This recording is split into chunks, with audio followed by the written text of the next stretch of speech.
Lab में बनेंगे Einstein और तेंदुलकर, आखिर क्या है जेनी एडिटिंग, जिसे लेकर पूरी दुनिया पे बहस छिड़ी है। कल्पना कीजिए कि भविष्य में माता पिता अपने होने वाले बच्चे की बुद्धिमत्ता, लंबाई, खेल प्रतिभा या बीमारी से लड़ने की क्षमता पहले ही तय कर सके। क्या लैब में अगला आइंस्टीन या सचिन तेंदुलकर तैयार किया जा सकता है? यह सवाल आज केवल विज्ञान कथा नहीं रहा, बल्कि जीन एडिटिंग जैसी आधुनिक तकनीक के कारण वास्तविक बहस का विषय बन चुका है। जीन एडिटिंग एक ऐसी जैव प्रौद्योगिकी है जिसकी मदद से किसी जीव की डीएनए में मौजूद जीन को बदला, हटाया या नया जीन जोड़ा जा सकता है। इसका सबसे चर्चित तरीका क्रिस्पर कास9 है, जिसे अक्सर जेनेटिक कैंची भी कहा जाता है। यह तकनीक वैज्ञानिकों को डीएनए के किसी विशेष हिस्से को बेहद सटीक तरीके से काटकर उसमें बदलाव करने की सुविधा देती है। जीन एडिटिंग का सबसे बड़ा फायदा चिकित्सा के क्षेत्र में देखा जा रहा है। वैज्ञानिक ऐसी आनुवंशिक बीमारियों का इलाज खोजने में लगे हैं जो पीढ़ी दर पीढ़ी चलती है। Sickle cell anaemia, thalassaemia, muscular dystrophy और कुछ प्रकार के कैंसर जैसे गंभीर बीमारियों के इलाज में यह तकनीक उम्मीद की नई किरण बन रही है।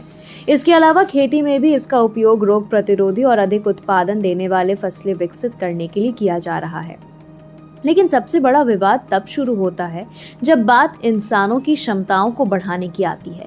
क्या भविष्य में माता पिता अपने बच्चों का रंग, कद, आईक्यू या खेल प्रतिभा चुन पाएंगे? वैज्ञानिकों का मानना है कि किसी व्यक्ति की प्रतिभा केवल जीन पर निर्भर नहीं करती। आइंस्टीन की असाधारण बुद्धिमत्ता या सचिन तेंदुलकर की बल्लेबाजी केवल आनुवंशिक गुणों का परिणाम नहीं थी, बल्कि वातावरण, शिक्षा, अभ्यास, मेहनत और अनुभव ने भी उतनी ही महत्वपूर्ण भूमिका निभाई। यही कारण है कि केवल जीन बदलकर किसी बच्चे को आइंस्टीन या तेंदुलकर बनाना फिलहाल संभव नहीं है। अधिकांश मानवीय गुण हजारों जीनों और पर्यावरण के संयुक्त प्रभाव से विकसित होते हैं। इसलिए जीन एडिटिंग से किसी विशेष प्रतिभा की गारंटी नहीं दी जा सकती। इसके अलावा इस तकनीक से जुड़े कई नैतिक और सामाजिक सवाल भी हैं। यदि केवल अमीर लोग अपने बच्चों के जीन बदलाव पाएं तो समाज में असमानता और बढ़ सकती है। साथ ही डीएनए में किसी भी गलत बदलाव की दूरगामी दुष्प्रभाव आने वाली पीढ़ियों तक पहुंच सकते हैं। यही वजह है कि दुनिया के अधिकांश देशों में मानव भ्रूण पर जीन एडिटिंग को लेकर कड़े नियम बनाए गए हैं। कुल मिलाकर जीन एडिटिंग विज्ञान की सबसे क्रांतिकारी खोजों में से एक है। यह लाखों लोगों को आनुवंशिक बीमारियों से राहत दिला सकती है, लेकिन इसका इस्तेमाल केवल चिकित्सा और मानव कल्याण के लिए होना चाहिए।